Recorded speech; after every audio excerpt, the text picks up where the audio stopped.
নমস্কার, মমতাজ কিচেনে আপনাদের সবাইকে স্বাগত জানাই। আজকে আমি এমন একটি রেসিপি বানাবো, তার জন্য পুরো ভিডিওটি দেখার অনুরোধ রইল। এখানে আমি 50 গ্রাম কদু চাল নিয়েছি। আমি আমার একার জন্য বানাচ্ছি, তো তাই আমি কদু চালটা কমিয়ে নিয়েছি। পুজোর দিনে সবাই তো ব্যস্ত থাকে, নিজের উপর নজরই দেওয়া হয় না, তাই ভাবলাম আপনাদের সাথেও শেয়ার করি। এইভাবে যদি বানিয়ে নিতে পারেন 5 মিনিটও সময় লাগবে না, আর খেতে যেমন সুস্বাদু, আর এটা খেলে বুঝতেই পারবেন না উপোস দিয়েছেন না ভাত খেয়েছেন। আমরা তো প্রত্যেক উপোসেই এটা বানিয়ে খাই। কখনো কদু চাল সবজি দিয়ে সেদ্ধ করে নিই, আর কদু চাল সবজি দিয়ে আর মুগ ডাল দিয়ে খিচুড়িও বানিয়ে নিই। খিচুড়িও খেতে খুব সুন্দর লাগে। দেখুন, এখন আমার এইটি সেদ্ধ করা হয়ে গেছে। এতে স্বাদ মতো লবণও দিয়েছিলাম, আর কিচ্ছু দেওয়ার দরকার নেই। দেখুন কত সুন্দর হয়েছে না।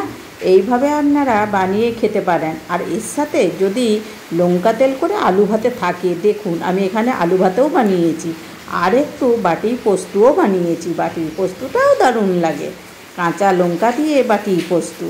আজকের রেসিপিটি ভালো লাগলে একটা লাইক করার অনুরোধ রইল, আর প্লিজ সাবস্ক্রাইব করবেন কিন্তু, আর অনেক অনেক শেয়ারও করবেন, আর ফেসবুক থেকে দেখলে ফলো করবেন।